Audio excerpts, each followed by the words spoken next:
حضرت آسیہ بنت مزحم کا ذکر قرآن مجید میں نہایت عزت اور احترام کے ساتھ کیا گیا ہے۔ وہ فرعون کی بیوی تھی، لیکن فرعون کی گمراہی اور ظلم و ستم کے باوجود ان کا دل ایمان کی روشنی سے منور تھا۔ ان کا واقعہ ہمیں ایمان، صبر اور استقامت کا درس دیتا ہے۔ حضرت آسیہ کی زندگی کا سب سے اہم پہلو ان کا اللہ پر غیر متنازع یقین تھا، جو ہر قسم کی آزمائش کے باوجود بھی کبھی کمزور نہیں ہوا۔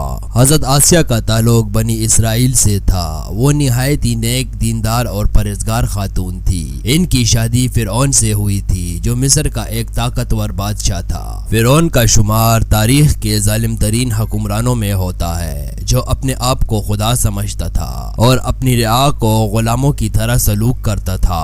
وہ لوگوں کو اپنی مرضی کے مطابق زندگی گزارنے پر مجبور کرتا اور جسے چاہتا قتل کروا دیتا۔ فرعون کی بیوی ہونے کے باوجود حضرت آسیہ ہمیشہ حق کے راستے پر قائم رہی۔ وہ دنیا کی آسائشوں اور فرعون کی بے پناہ طاقت کے باوجود ایمان کے حصولوں پر کاربند تھی۔ فرعون کی گمراہی اور ظلم کے باوجود حضرت آسیہ ہمیشہ اللہ کی وحدانیت پر ایمان رکھتی تھی۔ حضرت آسیہ کا ایمان اس وقت مزید مضبوط ہوا جب اللہ تعالیٰ نے حضرت موسیٰ علیہ السلام کو فرعون کے محل میں پرورش دینے کا انتظام کیا۔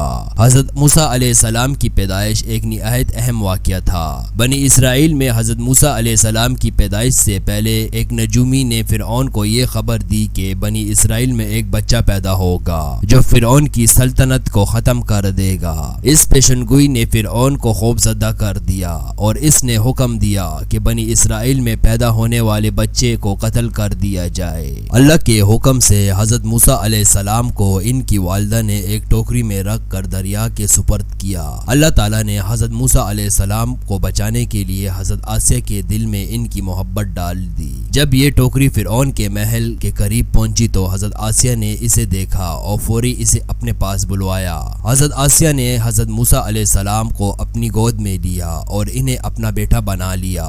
انہوں نے فرعون سے درخواست کی کہ اس بچے کو قتل نہ کیا جائے اور اسے ان کا بیٹا تسلیم کر لیا جائے۔ فرعون حضرت آسیہ کی بات مان گیا اور یوں حضرت موسیٰ علیہ السلام کی پرورش فرعون کے محل میں ہوئی۔ حضرت آسیہ کو حضرت موسیٰ علیہ السلام کی عظمت اور مستقبل میں ان کے عظیم کردار کا اندازہ تھا۔ وہ جانتی تھی کہ حضرت موسیٰ علیہ السلام عام بچہ نہیں ہے بلکہ اللہ کے ایک عظیم نبی ہے۔ حضرت آسیہ نے ہمیشہ حضرت موسیٰ علیہ السلام کا ساتھ دیا اور ان کی تربیت میں کوئی کسر نہ چھوڑی۔ جب حضرت موسیٰ علیہ السلام بڑے ہوئے تو اللہ تعالیٰ نے انہیں نبوت عطا کی اور بنی اسرائیل کو فرعون کی غلامی سے نجات دلانے کا حکم دیا۔ حضرت موسیٰ علیہ السلام فرعون کو اللہ کا پیغام پہنچایا اور اسے توحید کی دعوت دی۔ انہوں نے فرعون کو اللہ کی وحدانیت کی طرف بلایا اور اسے اپنے دعوے خدا سے باز رہنے کو کہا۔ فرعون نے حضرت موسیٰ علیہ السلام کی بات کو سننے سے انکار کر دیا اور انہیں جھوٹا نبی قرار دیا۔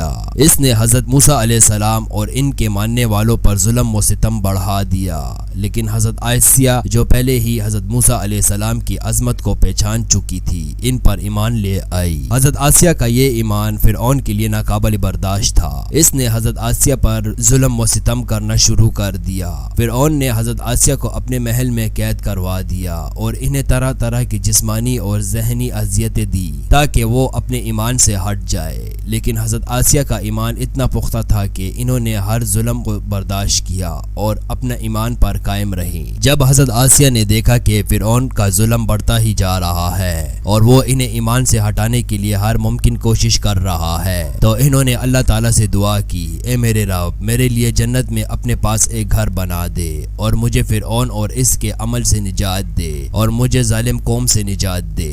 حضرت آسیہ کی یہ دعا اللہ تعالیٰ نے فوری قبول کی اور انہیں جنت میں ایک مقام دکھایا۔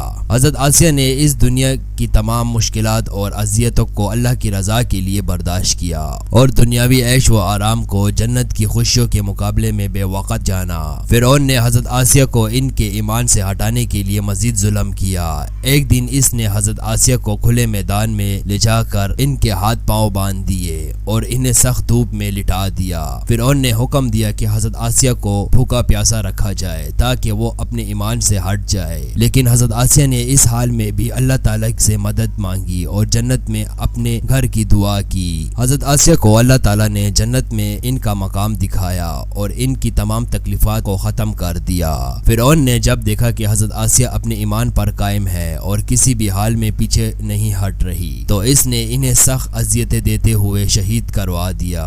حضرت آسیہ کو ایک بھاری چٹان کے نیچے دبا کر شہید کیا گیا، لیکن ان کا ایمان اس وقت بھی مضبوط رہا۔ حضرت آسیہ کی قربانی اور صبر کا ذکر قرآن مجید میں سورۃ التحریم میں ہے۔ اللہ تعالیٰ نے حضرت آسیہ کو ایمان والوں کے لیے ایک مثال بنایا ہے۔ وہ دنیا کی ان 4 عورتوں میں شامل ہے جنہیں اسلام میں کامل مانا گیا ہے۔ حضرت محمد صلی اللہ علیہ وآلہ وسلم نے فرمایا، کامل عورتیں 4 ہیں: حضرت مریم بنت عمران، حضرت آسیہ زوجہ فرعون، حضرت خدیجہ بنت حدلین اور حضرت فاطمہ بنت محمد۔ یہ حدیث حضرت آسیہ کی عظمت کو ظاہر کرتی ہے کہ وہ ان 4 عظیم خواتین میں شامل ہے جنہیں دنیا اور آخرت میں کامیابی ملی۔ حضرت آسیہ کا واقعہ ہمیں سکھاتا ہے کہ ایمان کی حفاظت کے لیے دنیا کی تمام مشکلات اور آزمائشوں کا سامنا کرنا پڑ سکتا ہے، لیکن اگر ہمارا دل اللہ کی محبت اور اس کی رضا کے لیے مضبوط ہو تو دنیا کی کوئی طاقت ہمیں ہرا نہیں سکتی۔ حضرت آسیہ نے اپنی جان دے کر یہ ثابت کیا کہ ایمان کی طاقت دنیا کی ہر طاقت سے زیادہ ہوتی ہے۔ حضرت آسیہ کا پیغام آج کے دور کے مومنوں کے لیے بھی اتنا ہی اہم ہے جتنا کہ ان کے دور کے لیے تھا۔